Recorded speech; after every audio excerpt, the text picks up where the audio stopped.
Do you want to know the best part about that end card that I made you suffer through last time? What? It was wrong because our first episode isn't a Smith one, it's a Capaldi one.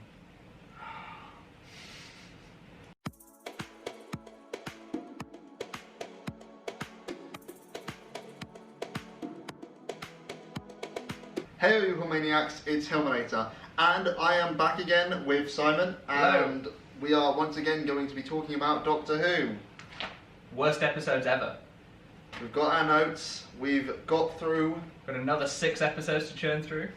we got up to the worst episodes by Series 7, Something like that, yeah. and we're about to head into Series 8 with Listen. Indeed. So, what do you think of Listen, Josh? I don't like it. No, neither do I. It's- Well, let's talk about the monster concept, because that's kind of what the whole episode is built around. Okay. Moffat, this is perhaps peak Moffat, in that he goes from creating a great monster concept to ruining it in the space In of the an single episode. episode. Usually it takes him a couple of seasons. Yeah, it normally takes a little while, but by this...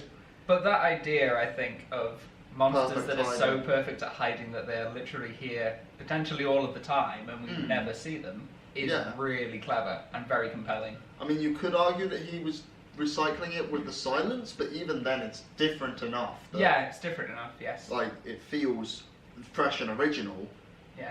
And I really want, like, there are so many clues that this thing is out there, and like they build up the tension so incredibly well throughout the first half. Yes, the first half of this is amazing. The intro starts off brilliantly with the Doctor talking to himself in the TARDIS, and then the chalk moves. Yeah. Which is not explained, obviously. No. And I believe that this is the beginning of the times where 12 would just randomly talk to himself in the TARDIS. Yeah, and occasionally play the guitar. Occasionally play the guitar. Which I love, but everyone else seems to hate. But, it just feels a bit weird to me. Speaking of 12, though, we had the introduction of Osmond/Clara in Son of the Daleks, the last episode we talked about. We have Clara again in this episode. I think she makes a really good pairing with 12. I know she gets a lot of hate, but I think that she works really well with Capaldi. I don't like her as a companion. I think I've made that clear in previous videos. But as an actress, Jenna is amazing with Peter. And the chemistry between those two is like friends is really great. Yes, 100% agreed. Yeah. I think Peter on his own in this episode is phenomenal. Like, I mean... Yeah, and this is another episode where everyone acting in it is doing a great job. Yeah. There's not that many characters in this one, but... No. But I still think this even has some good child acting, which was a problem in one of the other episodes we talked about. The child who's playing Rupert Pink is pretty solid. He does a good being scared of monsters under the bed. Yeah. Can't really ask any more from him, he did great. And I mean, I presume that the child who played the person in the barn did a good job, but I wouldn't know. Oh, right. That was supposedly the Doctor. Yes. We'll circle back around to that. That's at the tail end of things. Yeah. I've got a note here that just says awkward date is awkward.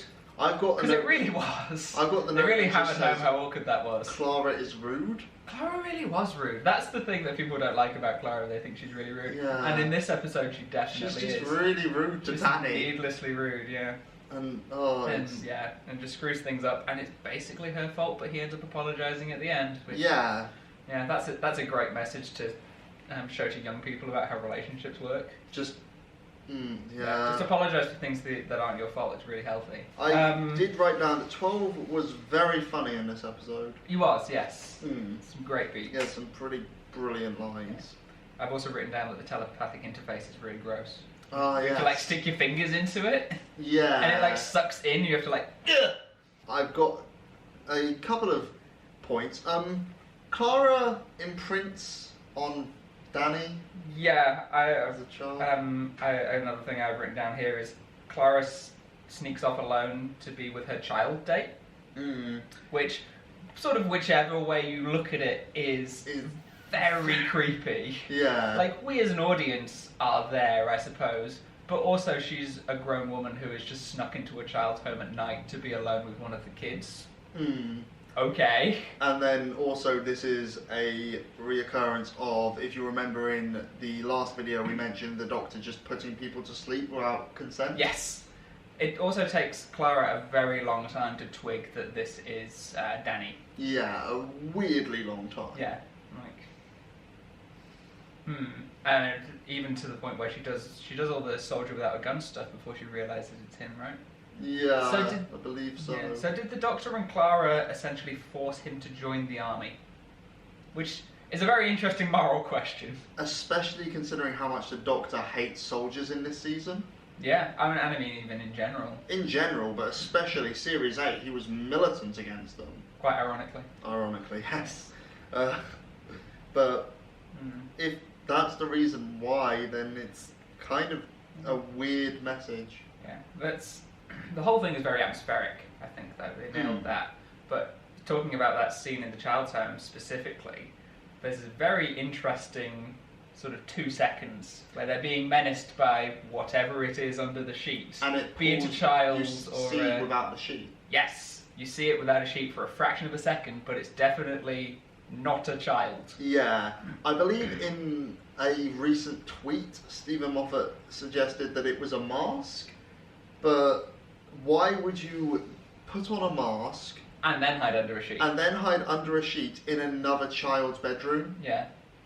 Also, how did this other child get into the room in the first place? Yeah, we also meet one of Danny Pink's descendants, who in the TV tradition of Descendants looks exactly like him. Yes, and I believe it's clarified that this is also Clara's descendant, which raises some questions given the finale, but hey. Well, like alternate timelines. Wibbly wobbly, timey-wimey. Yeah.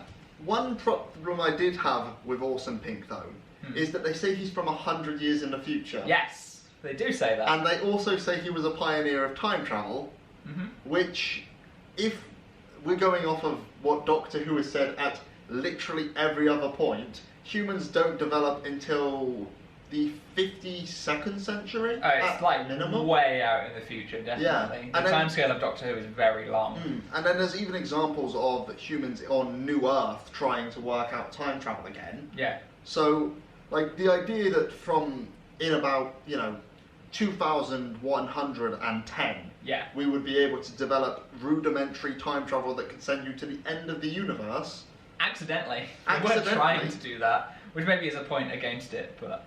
Yeah, but it's also with Orson, the Doctor finds this man who's alone at the end of the universe and says, I can take you home, but first what we're going to do is we're going to nip to a restaurant, we're going to pick up my friend, and then we're going to come back here for no reason. Oh, and also then, the batteries are run out. Yeah, but that entire sequence was just for the justification of having a spaceman on Clara's date. Yeah. Just to really hammer home the awkwardness, as I previously said. Why was he wearing a Sanctuary Base 6 costume? Presumably the Doctor gave it to him? But why? Exactly. What? Or was he wearing it in the footage of when he launched? Well, he can't have.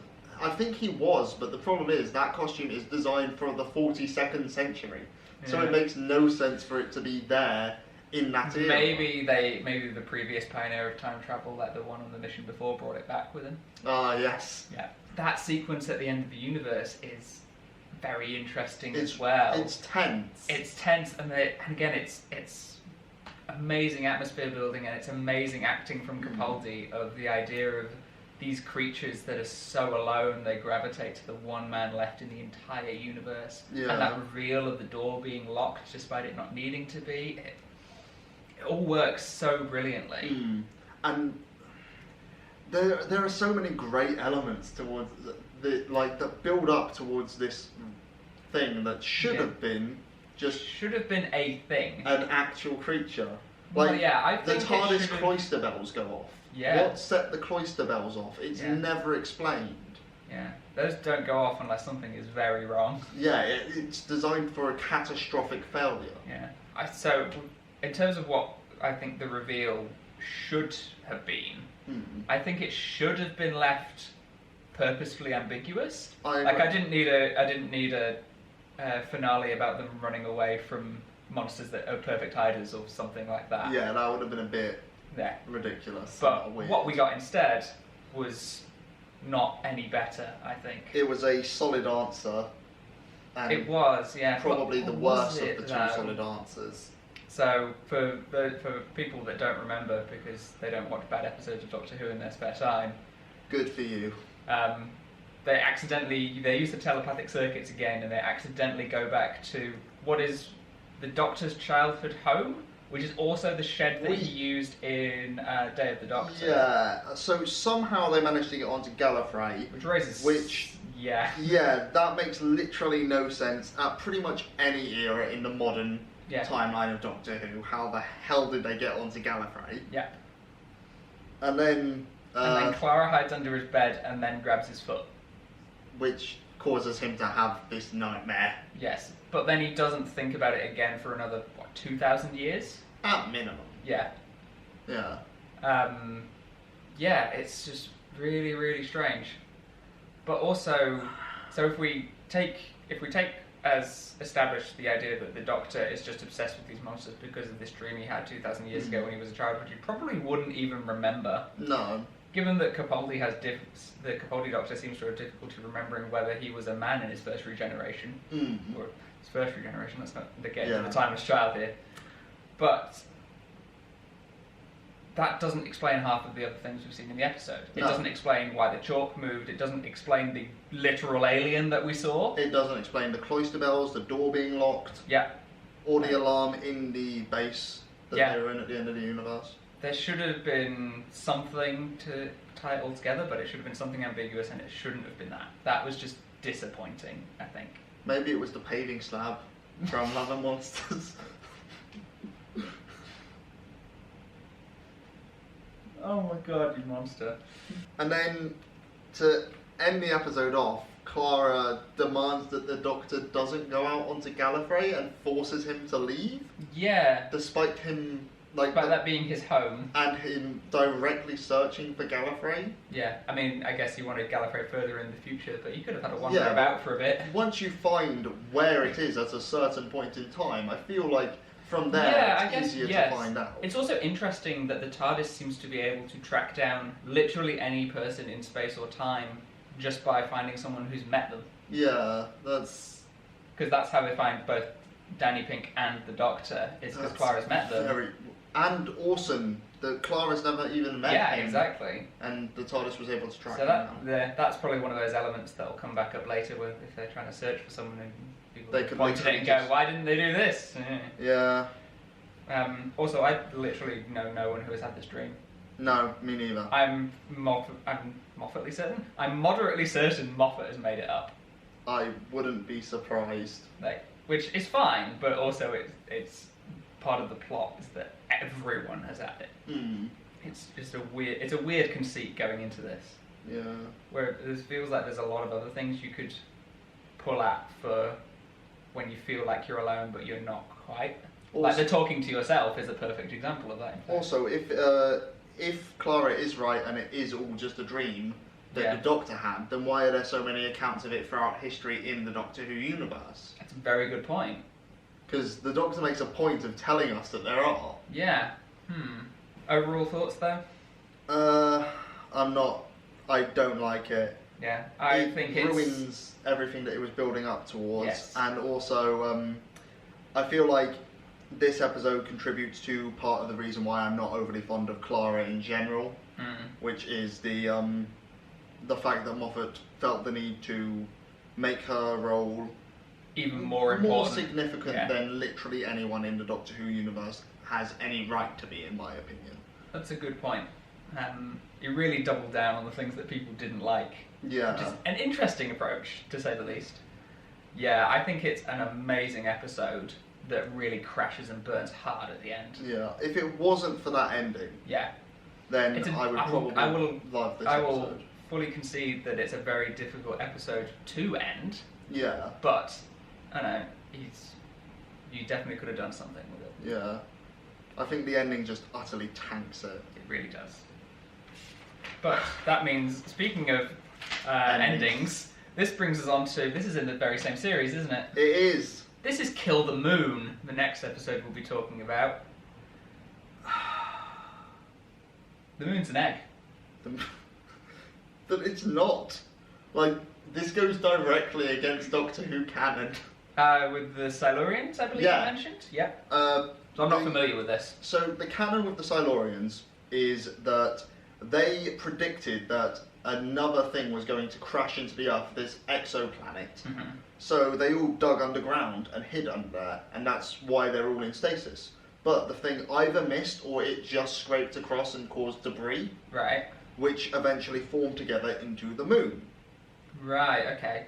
So how can that be an egg?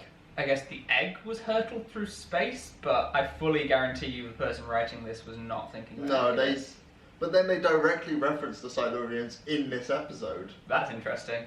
The Doctor mentions Silurians at one point in this episode, I'm pretty darn sure. Well, let's talk about the mechanics of this, which is suddenly one day the moon just, gains pounds of mass. Gains presumably roughly 6 times the mass because it seems like it's Earth gravity, which is very convenient for the filming of this, for starters. Yeah.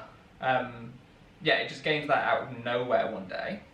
Then a group of pilots go up there with a bunch of bombs, nuclear bombs, without any plan of why the moon's like this or what they're going to do with the bombs once they get there. Or even anyone that can use these nuclear bombs. Yeah. There's one competent person on this mission and the other 2 people have no idea what they're doing. No, they literally make a plot point of sending the one guy off on his own because he doesn't know what he's doing. Yeah. And then he immediately dies.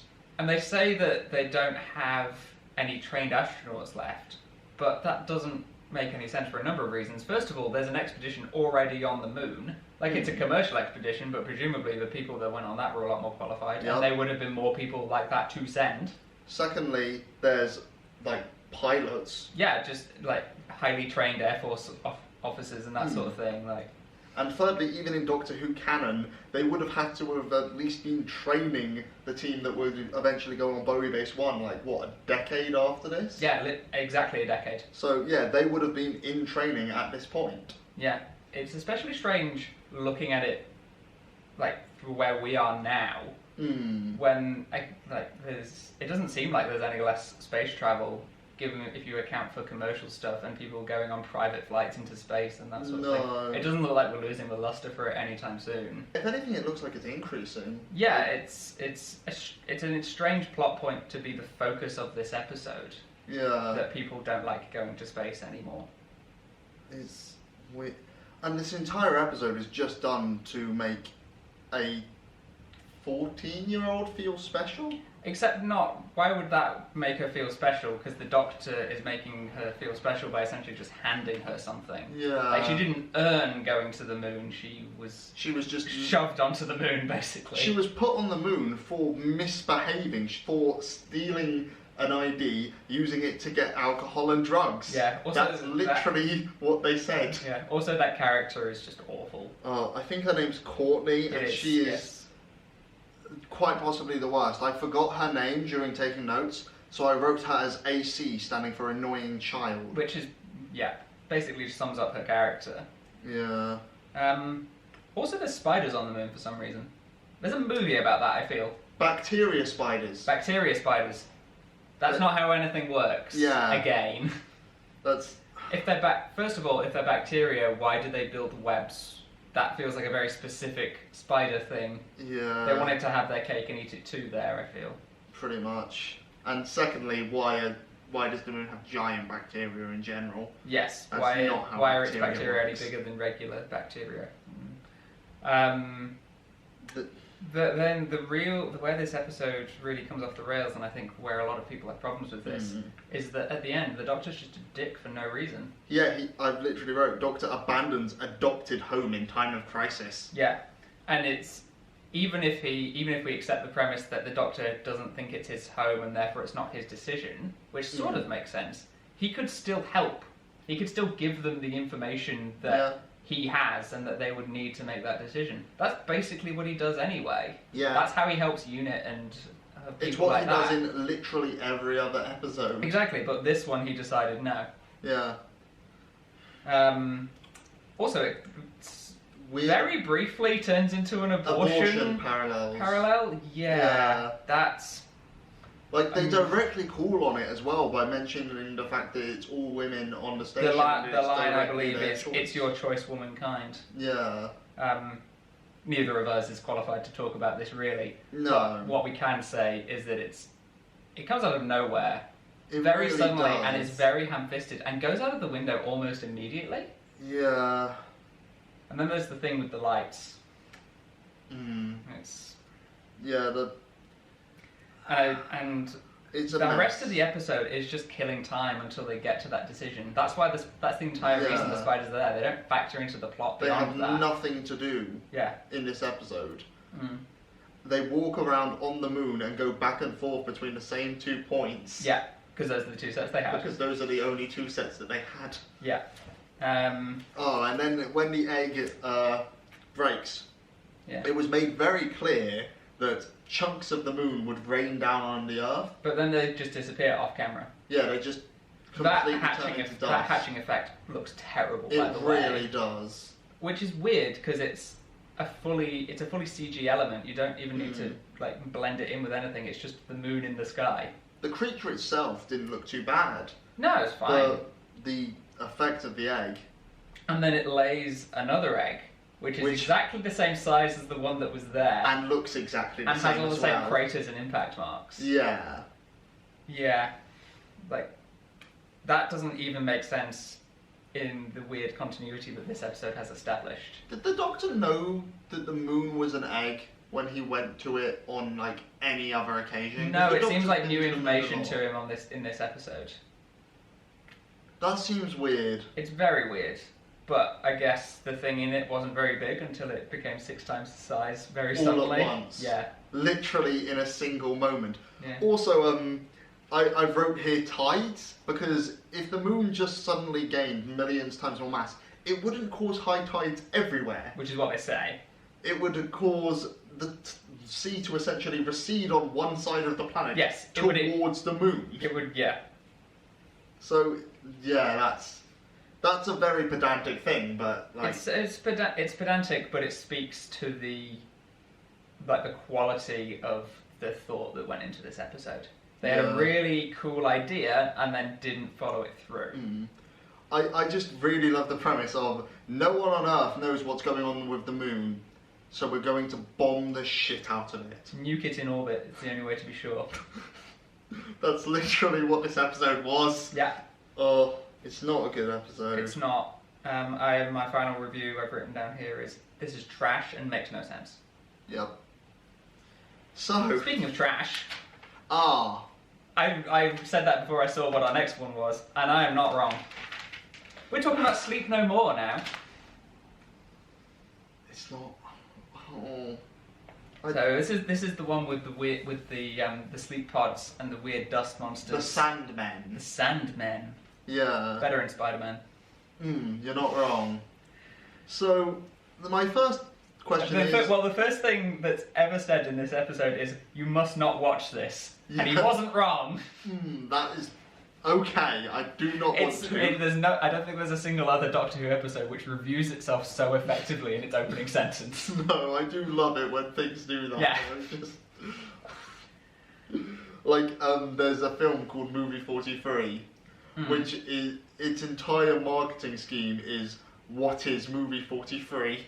And that's just my favourite thing, because it's, no one knows, not even people who have watched it. I've seen it. Don't, by the way, it's truly the worst thing I've ever watched. And this is Doctor Who dabbling into the found footage horror genre. Yeah, it's... And a lot of the time it doesn't make sense. Like, there are cameras or dust particles, I guess, that don't line up, or yeah, the dust whatever. particles cameras make literally zero sense. Yeah. Because they aren't in the correct places. So we get introduced early on to the supporting characters who are the rescue team and are thoroughly uncompelling. Yeah. The only two who are even remotely interesting is, I suppose, Chopra and... The Grunt. The Grunt. Who has very weird face markings for a start. Is the Grunt a slave? It feels like they are. Because they're bred as soldiers, so... Yeah. And this is But also it's bred to be a killing machine, but also it randomly touches people and, and it really seems to likes flirt. to flirt. With Chopra specifically. Like, okay. And yeah, I think you mentioned that it's essentially a slave race where nothing is made of this. Yeah. And it is also mildly uncomfortable that the only LGBT representation in this episode is this slave which is shown to be mentally deficient. Yeah, it's not positive, let's say. No, not the best. Yeah. The walkie-talkies in this are very very inconvenient actually to the characters, very convenient to the plot. Yeah, they don't seem to work for the next room over. Like, Yeah. you could shout and people would be able to hear you when these things don't work. Yeah. I mean, And the there's no sound in explanation given for general that. in this episode is just really poorly done. The dubbing is horrible. There are so many occurrences where you can see the character on screen who blatantly isn't talking, and yet you can hear them speaking. Yeah. One thing I do like about the found footage element of it is when the rescue team are moving through this station for the first time, and we get to see how out of place the Doctor and Clara really look in these scenarios. Like, they're from a different movie. Yeah, that is a good section. Yeah. I do like that. Yeah. And then Clara gets grabbed by that pod for seemingly no reason. Yeah. Because it decided that she needed to sleep, which is terrifying. That is... Yeah. There are so many ethical considerations with things about sleep in these episodes. Yeah. The concept behind this episode, I think, is quite interesting. Of like, just the thought of sleeping for 5 minutes in a month just sounds horrifying. Welcome to insomnia. Also, the soldiers have a little hologram projector on their helmets, which is the worst way to display information, because if you want to look at a map, you have to walk up to a wall and project it on that and face it away from where your enemies are. Yep. And they literally only have it, and they make it super bulky to disguise the fact that none of them have head cams. Yeah. It's a weird thing. Yeah. The sleep dust isn't scary though, I think. No. Is the core problem of this episode. No. The concept of sleep dust isn't scary when it amalgamates into dust monsters. Those aren't scary either. The explanation for why they exist doesn't even make sense, because presumably if everyone only sleeps for 5 minutes in a month, there would be literally no sleep dust. Yeah. This episode is very boring. I wrote on 2 separate occasions. I wrote boring and so dull I don't even know who's dead. Yes, we lost track of who was alive and who was dead because we weren't paying close enough attention. Yeah. Our minds were just wandering to more exciting things, by which I mean literally anything other than this episode. All of the jokes we were making at the expense of the episode. Yes. The sleep monsters actually reminded me a bit of the melted people in Journey to the Centre of the TARDIS. Yeah. Very similar both physically and in the way they move and the way they sound. Yeah. I wonder whether that was just the production team didn't have time to make anything look more original. Yeah, but also, can you imagine the job of, like, someone just tells you, make a monster that's made out of sleep dust? Like, that's not even a compelling concept, really. No, I suppose. Yeah, and the effects in this episode aren't great as a whole. That bit at the end where he rubs his eye and it turns to dust. That looks terrible. Awful. And it's just unresolved. It is, yeah. I believe deliberately so. But it feels just... To me, it feels like there was supposed to be an extra part, because every other story in that season has multiple parts. So it felt to me like... I think it's left deliberately ambiguous, but it doesn't make it any less unfulfilling. But, I mean, the only good thing is that we don't have to have a second episode on this dumb plot that doesn't make sense. Yeah. There's a lot in this that didn't make sense. Like, the fact that technology can apparently evolve. Yeah. But what this episode really is just a long sequence of very boring conversations punctuated by monsters showing up when the writers feel not enough is happening. Which is all of the time, by the way. And random red shirts getting separated and killed off in fairly dumb ways. Yes, one of them has to sing to a door, which is... Yes, the Mr. Panhandle. Where it has to... Where I feel the episode is trying very hard to be horrific, but it just comes across as sad. It really does. And then 474, the Grunt, who is bred for war, tries to beat the Sandmen with a gun. Yeah, the perfectly functional gun. Yeah. Which is later established to work somewhat well against them. Which also raises a point. Clara later at the end of the episode, when oh yes, the only survivor of the rescue team shoots, as is Doctor Who tradition. Clara goes, "Is that your answer for everything?" That's the first time they've pulled the trigger in the entire episode. Mm.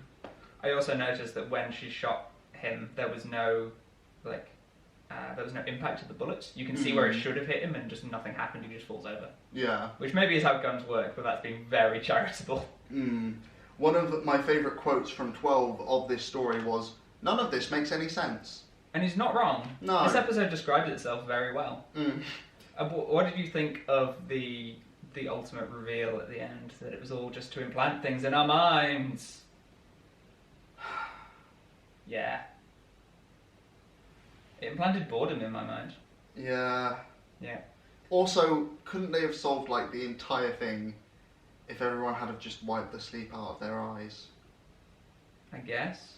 I don't think it's terrible in the same way that some of them are. No. But it's just unforgivably dull. It's so boring. And then they pull plot points out of their backside. Yeah. Like, the Sandmen just suddenly are blind. Yes. It's never established before. Yes, they're T-Rexes. Yeah. It's literally never brought up until suddenly they're blind. Yeah. Which makes them very unthreatening villains, really. Yeah. Fittingly enough, though, this episode did make me want to sleep. True. Yeah. Same. Yeah. Shall we move on? Yes. Now, some of you who know me will be wondering of why I'm not going to be having Hell Bent on this list. It's largely because whilst I personally despise that episode and everything that it stands for, I can't really say that it's purely that episode that's the problem. The episode is a summarization of the problems with Series 9 as a whole, so it would be unfair to have that one on the list, I think. He's going to do an essay on that one as well. I mean, I may well do it. No, he's going to. He's going to. We'll hold you to it, Josh. Okay. Your subscribers will demand it. You assume my subscribers demand anything. They demand quality content. Well, that's a lie. I mean, they're watching this. Yeah. So next up is... The Eaters of Light. Eaters of Light. Another dull one, really. My opening note on this was just the f***ing ravens. So what was the... I quite liked the line of that, of crows in the future are all in a huff.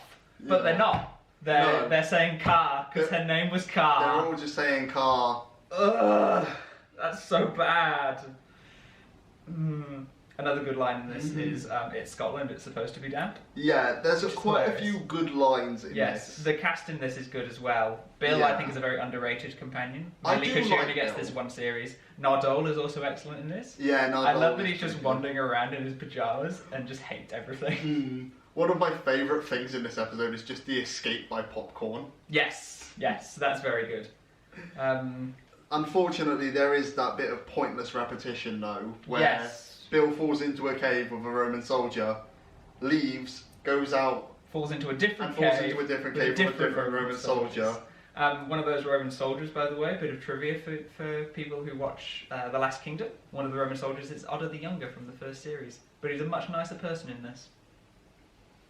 Another interesting bit of conversation in that cave was Bill talking to the Romans about her sexuality. Yeah, I really like that. Yes, that's probably the most positive thing in this episode. Because it's just really refreshing for them to actually go, oh yeah, not every era actually cared about all of these things like and we you can do. see like the dread on Bill's face of having to talk about it. Yeah. Because you can get the impression that that's something her character has had to do a lot. Yeah. And it's just nice that the Romans are just like, we're Romans, we don't care, we get it. It's really nice, I like it. Unfortunately, not one of those actors looked remotely the age they were supposed to be. No, they were all supposed to be 18 or younger, and they're all mid-20s at least. The youngest, Like 25 to 30 if they were a day. Yeah.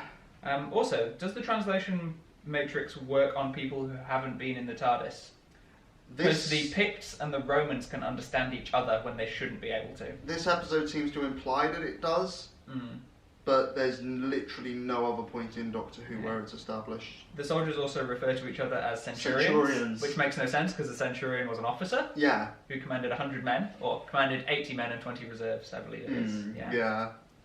There's a major problem with power scaling in this episode as well. Oh, there really is. So, a single Pict can guard the gate from one of these Eaters of Light, which is a really clumsy name, and the creature should probably have had a better... Interesting design? Yeah, the design was cool, I'd say. Yeah.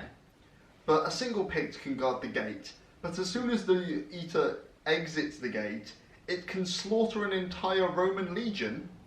Then it can be beaten by a group of teenagers and pushed back into the gate rift thing. And then this same group of teenagers, not even the full group, like half the group of teenagers, can enter the rift thing and seemingly kill millions of them, according to the Doctor. Yeah, it doesn't make any sense at all. No. And there's one other thing which really bugged me about this episode, which was the naming of the gateway as a rift, because it acts in no way similar to what any of the things that have been classified as the rift or a rift have acted like in the entire show. But that's very pedantic. That one is a very nitpicky issue. Given that no one remembers this episode as well. Yeah, maybe the reason is because it's just so incredibly dull. Also, it's interesting that the opening hinges on people being able to hear music. But once again, the music that is being played does not even remotely match up to the instruments. Yes. Like there's some kind of like flute or horn or something in there, and no one's blowing into any instruments. It's all strings and drums. Yeah, it's...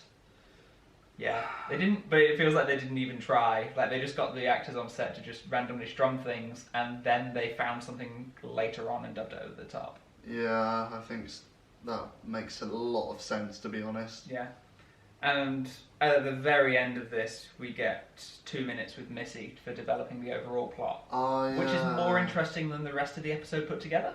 Yeah, genuinely, that little section with Missy is probably the most interesting part, apart from the Roman sexual politics section. Yeah. Her name was Car. Yeah. Yeah.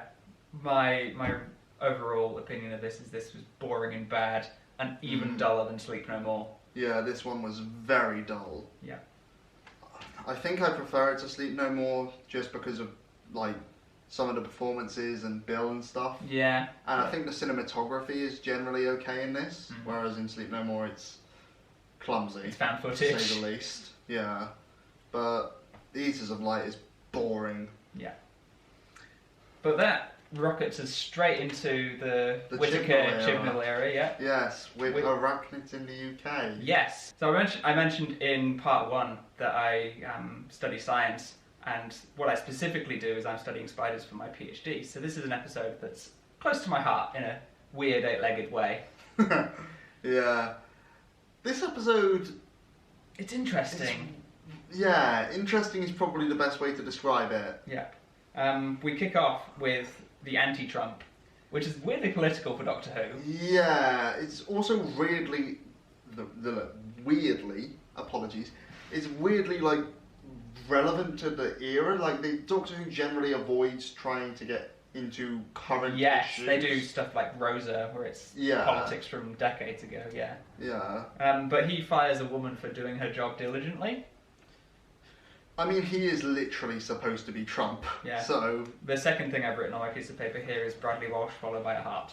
I wrote Graham is still the best character. Yes, because he is, and always will be. Even when he's not on screen anymore, he will always be the best character. Yeah, Graham is literally the best thing in series 11 and 12. Yeah. Should we talk about the effects, though? The effects in this episode, I think, are really good for the most part. They are. Like, those spiders look like they're actually there. They really do. That spider molt as well that Graham finds, like, that's dead on. That's exactly what those look like in real life. It's perfect. He would know. I would. I clear those things out of containers a lot of the time. Yeah, I think the effects in general for this series was pretty good. Yes, but and this episode was one of the higher points, I think. Yeah. With the cast, there's good performances all round, I would say. Yeah, but it's probably there's probably too many of them. They feel like a big group once you add in all the secondary characters as well. Yeah, you could probably do with cutting out maybe like the bodyguard and even Yaz's mum. This, by the way, is the one that I wrote the most notes for. Yes. Because I wrote a lot of notes about spiders.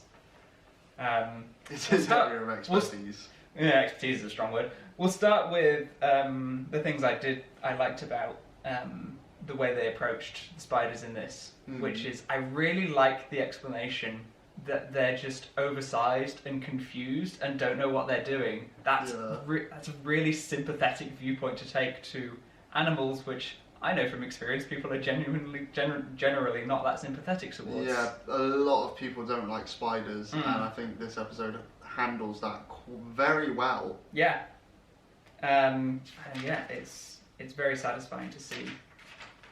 There are a few little sciencey bits in there, which for the most part actually are more or less accurate. Oh, cool. I've mentioned the spider molt looking realistic, which is very good. The doctor mentions at one point that spiders smell through their feet and hate garlic. That's sort of true. They have hairs on their legs, which are essentially their sense of smell. They don't taste or smell things with their mouth parts. And they apparently, for some reason, do hate garlic as well as peppermint and spearmint, which comes up later in the episode as well. Spiders equals vampires confirmed. Well, they do drink their victim from the inside out, so there you go. One little thing that annoyed me, which people, like real zoologists do this as well, the zoologist in this episode said that her lab studies arachnids and arthropods. Arachnids are arthropods. Yeah. We were watching this with another friend of ours, and he asked at one point, do spiders hiss? I had to Google this because I didn't know. Tarantulas are known to hiss. Oh, okay. But these are supposed to be like common UK household spiders are not. No. Basically, no spiders make any sound.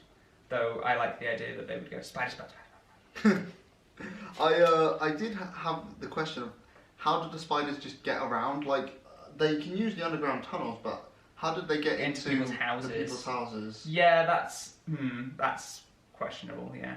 At one point, they're mentioned as being poisonous, but they're in fact venomous. Yeah. Mushrooms are poisonous. Spiders are venomous. Is the difference. Yeah, that's one of the things that literally all media gets wrong, isn't it? They mentioned spider pheromones, which are causing other spiders of different species to act weirdly. That's strange. Spiders do produce pheromones. They can use it on both their like outer shell cuticle, and on their silk and their webs. But the point of pheromones is that they're generally very species specific. Yeah. That's the whole point of them. They're a method of communication, so it's weird that those would be affecting other ones, but that's very nitpicky. I did like the ending where they call the spiders by putting vibrations through the ground. Spiders hear through their feet as well as smell, and spiders that big would definitely, I think, be able to feel those vibrations. But feel that sick grind beat. Yes, but the question is, why are they not just summoned to raves everywhere else in the city? That's a good point. I would watch that episode. The episode of just raves being crashed by giant spiders. That's brilliant. I would love that. Yeah. As for things that this gets wrong, like I say, for the most part it gets it right, but the big one is spiders keep growing as long as they live, which is just flat out not true. Yeah. They get to a certain size where they are mature and then they stop. That's it. It's weird that they chose to frame it in that way, because they could have just said that the treatment and the toxic waste made the spiders bigger. Yeah. But I guess they didn't want it to be compared to what's it called, Eight-Legged Freaks, which is from like 20 years ago. Yeah. Or maybe they were worried about comparison with the classic era, because there are giant spiders in the classic era. But like everyone's done giant spiders. Yeah. Like name me a sci-fi or fantasy setting which doesn't have giant spiders in it somewhere. Yeah. In terms of the episode, spider science aside. Science. I think that the humour's generally pretty solid. Yes, I really like the Ed Sheeran joke. That wasn't. And I loved how just that annoyed that character gets that the Doctor doesn't know who he is. It is pretty great. Yeah. Also, when they went into the flat with the colleague of the university person, the power's not working. Yes, even though it's only been a few days. Did the spiders cut the power? No, it changed all the fuses because it wanted a hunky spider to come round. And I'm pretty sure they never actually went back for that spider. No, because they trapped it, so it wouldn't have been summoned with the others. So that spider just died in that flat. I mean, all of the spiders died. Yes, that's where the sympathy for the spiders really ends, doesn't it? Because the way they kill them is they trap them in an airtight room and let them suffocate, which is really mean. And even if it wasn't airtight and they weren't going to suffocate, they would continue to grow and grow until they eventually got crushed. I think they would just turn on each other because spiders are really hostile towards each other. So yeah. That's the other weird thing about this. It feels like they wanted it to be a spider hive with a big queen at the middle, which is kind of not how it works. They're generally pretty solitary creatures. So, yeah, I don't know. It is what it is. One of the things they say in the episode is that the spiders were carcasses that had been chucked out by the lab after being experimented on, and then they were put into the waste dump. Yeah. Did the toxic waste bring the spiders back to life? Well, yeah, it's because it's supposed to be a combination of toxic waste and whatever experiments they were doing on them. So are these undead spiders? I don't know, because they said like they might have thrown away something that wasn't quite dead. Ah, yeah. So, I don't know. They also make a big deal about how spiderweb is very strong, which of course it is, everyone knows that. But also, in this episode, people just break it with their bare hands. Yeah. And there's that moment where the spider manages to break through solid concrete, and yet Graham and Ryan can hold it back using just their... yeah, they can close a door on it. They can close a door on it. Also, Yaz is a police officer. She is, but she has a gun pointed at her. She has a gun pointed at her, and she goes into a place where a guy tells her that he's got an entire armory of guns, and she says nothing. Yeah. Even for that character as well, that ridiculous over-the-top American businessman, that's a crazy escalation of force. You've asked someone to leave, they've stood around for 10 minutes, then someone else has walked in and you've decided to get your bodyguard to pull a gun on them. Yeah. Which was basically, presumably, to establish that his bodyguard had a gun. Probably. Which, that's another point. The bodyguard fires 6 shots at this big spider at one point, and presumably the bodyguard hits because... It's the size of the room massive. That it's in. And he's also trained... Even if it was 50-50, even if it was just firing randomly, you would have better than even odds of hitting it. Yeah. So he fires 6 shots into it. It survives. Yeah. At the end of the episode, Knockoff Trump Man shoots a single shot into an even bigger spider. And kills it. And kills it. Yeah. It's also not clear what they were planning to do with that big spider. They were just going to herd it outside, but that's worse in many ways. And the doctor had previously said, we don't want to herd the spiders outside. Oh, that's another inaccuracy, where they say that the spider's got too big for its ability to breathe, which is a limiting factor on the size of invertebrates, but that would have happened a long time before this. Yeah. Before it got anything close to that big. But again, it comes back to that sort of sympathy for them. Which I quite like. There's also that moment where Ryan and Graham pop the pot on top of the spider, and then they turn around and see a load of spiders, and so they start running. Yeah. How did they carry the spider in the pot? It's a good question. Because they didn't have a lid. Yeah. Yeah. Like, it's a minor detail. It is, but I don't know. I really like this episode. So do I. I mean, it's not perfect. Definitely not. The science isn't perfect, certainly, but it manages to do better than something like, say, the Lazarus experiment, for example. Yeah. They tried. They put the effort in.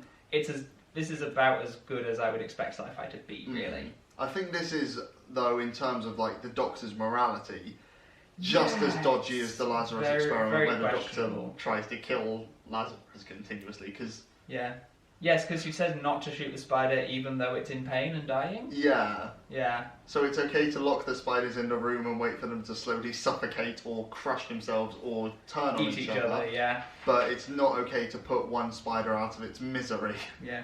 Also, the where they figure out where the hotel is, the spider occurrences make a web. Yeah. Because of course it does. Also, the spiders are trying to make the whole hotel their web? Question mark. Yeah, that is a very unusual line. Yeah. But yes, I really enjoy this episode for obvious reasons. But as an episode, you enjoy it as well, right? I think I enjoy it. I don't think it's a good episode, but I think it's fine. Yeah. It's solid. It doesn't deserve the 5 or something rating that it's got on IMDb, certainly. And thus we turn to the last... The progenitor of this list. Orphan 55. I don't know how I feel about this yet. I hate it with a fiery passion. I hate it with more effort than anyone put into the writing of this. I mean, I can agree with that because I don't think anyone put any effort into the writing. Yeah, we tried to go into these unbiased, but the first thing I've written down here is just the word ugh. Let's start off with the idea that they can get a free holiday, which you have a time machine. Yeah, you can literally go anywhere in time. I do love the idea though that they're in this infinitely sized spaceship which can travel anywhere in time and space, and Graham's just fiddling about with the coffee machine. Yeah, I do. That gives me great images in my mind. That's amazing. But then also this teleport seems to be able to grab them from anywhere in time and space. Inside the TARDIS, yes. Yeah, teleporting inside the TARDIS has always been a bit dodgy whenever it happens. But where are they in relation to where they end up? We've got no idea. No. So is this teleport just have infinite range? Presumably. Yeah, that's really weird. Then we meet Hyphen with a 3. Yeah. Just no. I get the feeling you weren't overly fond of Hyphen with a 3. I was not overly fond of Hyphen with 3. Where does the 3 come in Hyphen, as the doctor says? She was less annoyed than when I said it. After the H and before the N, I believe she said. But, my battery is incredibly low. Do we just power through? Yeah, okay. So well, that character doesn't look any good. The makeup is terrible. I think it's based off a classic design. Yeah, well, that's not an excuse. There's classic designs which they've managed to update and look good. The fact that but she doesn't do anything. No, she does nothing. Yeah. And then there are 2 guards for the entire spa. Yes, their security protocol is one guy wandering around by himself with a rifle. A rifle that doesn't do anything. Yeah. Also, there are too many characters in this, despite the fact that they just nonchalantly kill off 15 plus people at the beginning, and no one even tries to do anything about it. It's very casual death. It is, even by Doctor Who standards. These people just get slaughtered. Yeah. I don't think we've ever seen that before. It's not very often that we see absolute slaughter. Yeah. The dumb monsters are dumb as well. The dregs. The dregs of humanity, as it were. I've written, why would you go back for the hat? It's a hat. Then there's the invisible wall, which is 200 meters from the complex, so anyone could just walk into it. Yeah. Why do they take the old lady with them when they go outside of the dome? Because she just slows them down and nearly gets them killed. Yup. They keep repeating information. They do. Again. Also, there are just so many subplots in here. Oh wow, I wrote too many people twice. Yeah. I'll just list off the subplots that I've written down here. The engineer and his son. Yup. Which is, they look dumb as well, their stupid hair. The old couple proposal. Yup. The reveal that it's on Earth, which we'll get to. Yeah. The building of the hotel is to fund terraforming or something. The family drama of the resort owner, which is literally revealed in the first conversation she has with her daughter. Yeah. Those two do not talk before that point. No. We also have Ryan's awkward flirting with that same daughter. Yeah. And none of that is even really part of the core plot. No. Which is just, let's run away from monsters and then teleport away at the end. Yeah. So yeah, the revelation that it's on Earth we talked about in the series 12. Yeah, I still think it would have been better if the reveal had been the premise. Yeah. I noticed on this rewatching that it's a reveal they have to have twice because Ryan is absent for the first one. Yeah, that's one of the points that I said about repeating. And they do the same thing that happens in a lot of series 12 where they literally say the thing that is happening on screen at that very moment. Yeah. It happens a lot in the whole of series 12, but... Yeah. They also say it's a low oxygen environment, but there's fire burning.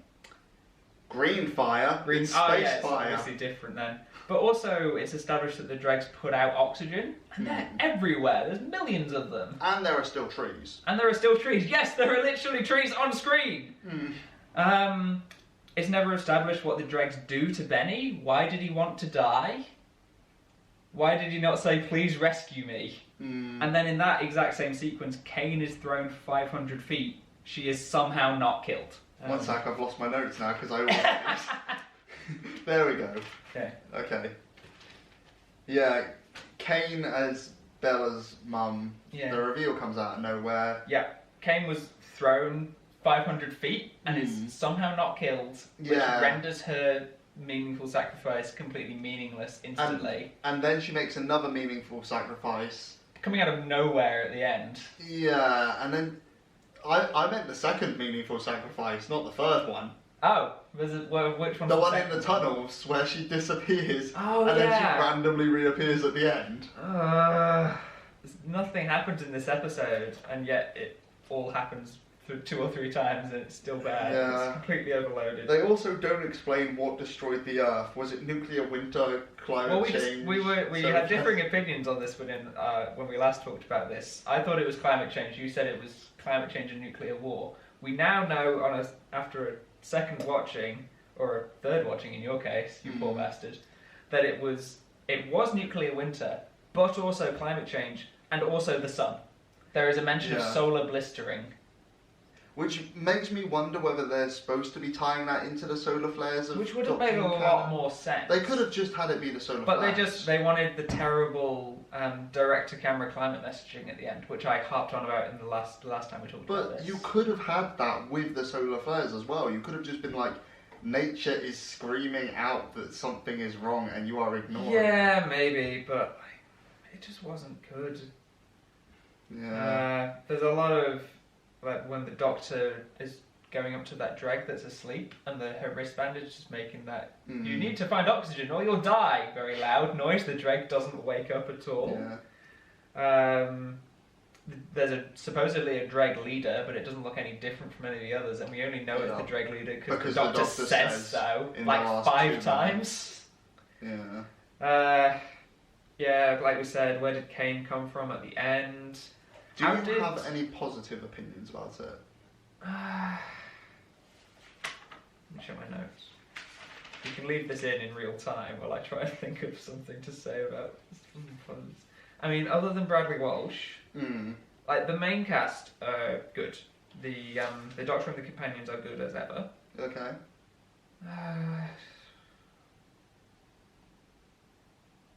I genuinely don't have anything good to say about this episode, other than that I like the cool cast. I cannot think of a single redeeming feature of this. That's impressive. In a weird way it is. Like, not a good way. Because this isn't my most hated episode, but even my most hated one, I can think of some redeeming features. Can you think of a redeeming feature in it? I think that they see the Hopper virus reasonably. Yeah, but it's saying that something is reasonable is damning with faint praise, isn't it? I mean, there's a couple of... The music isn't... Yeah, the music's fine. Speaking of the Hopper virus, so that was introduced by Kane's daughter. Yeah. But also she had a load of bombs. Where did she get those from? And how did she get them into the resort? Presumably she teleported them in with her luggage. But why did she need the virus? Why couldn't she just blow it up?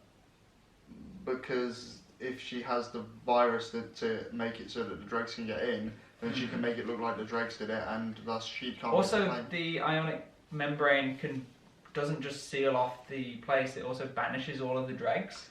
So presumably, it can tell friend from foe. Yeah. Yeah. The ionic membrane is just a posh way of saying force field that they don't have. Like, this thing is just riddled with plot holes and clumsy reveals, and the pacing is all over the place. And then it just has the tackiest ending of anything we've talked about today. Yeah, I still think that the ending isn't the worst.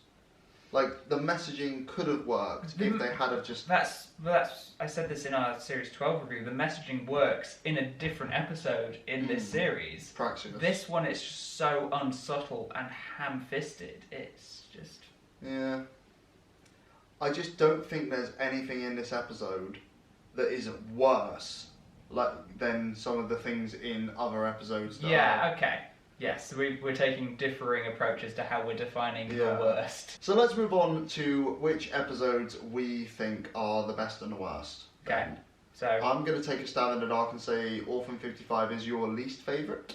Yes, Orphan 55 is the worst of the worst, which makes this whole exercise very underwhelming, because the whole point was to prove myself wrong, and we failed to do that. I mean... I can't think... Like, all of these other episodes, every single one of these episodes tells a story, right? Obviously, that's the point of an episode of a TV series, is to tell a story. Sure. All of the other episodes, even if there are elements in those stories that are bad, all the stories are just flat out bad on their own, or they're just dull or boring, the story is at least competently told. You cannot even say that about Orphan 55. I don't think you can say that about a number of the episodes. Asylum of the Daleks has no competent storytelling, and the things that are bad about it, in my opinion, are worse than Orphan 55. There may be some positive elements to it, but the things that are bad about it are far worse, because they completely distract from the entire point of the episode. Yeah. So you're picking Asylum of the Daleks as Asylum of the Daleks, in my opinion, has always been and will always be the worst. We will agree to disagree, but I can 100% see where you're coming from on this. Okay. What about the best of these bad episodes? So the best of these 12 bad episodes that we picked is way back towards the beginning, and it is, of course, the brilliant, the undethronable Love and Monsters. Which people will hate. I kind of hate myself for saying that it's just, it knows exactly what it is. It's fun. It's fun, yeah. And it's genuinely fun. The opening of it tells you that it's going to be silly and goofy and fun. Yeah. If you aren't on board from the opening, you know what it's going to be like. Yeah. And the perfect way to watch it is without that last 2 minutes.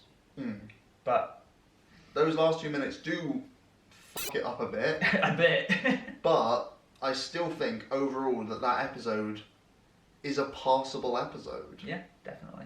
I don't think it's even necessarily utterly trash, unlike some of the others that we've talked Asylum about. of the Daleks and Orphan 55, the joint worst episodes of Doctor Who ever. I feel like we both put Fear Her down as Fear Her was number 2 or number 3 for both of us. Yeah, which is rather impressive as well. So Fear Her, I feel like... Yeah. Alright, shall we wrap this up? Yeah, let's... Because I really don't want to think about so many of these. Yeah. So this was an odyssey into some of the most terrible episodes of Doctor Who. Do you agree with our picks? Do you disagree? Was there something that should have been on our list but wasn't? Do you think Love and Monsters is actually trash? Leave a comment below. Tell us your great opinions. We want to hear about them. Do you want to see us do the best episodes of all time? Then like this video and subscribe, and we'll think about coming to it. There's going to be more videos to click on here. This is going to take you to our Series 12 Doctor Who review again. And this one down here is going to, once again, be a little nice thing from Josh's personal life. There's going to be a subscribe orb here, and we'll catch you in the future. Or the past. Okay, thanks for watching all. I shall catch you next time. Why do I let you on my channel?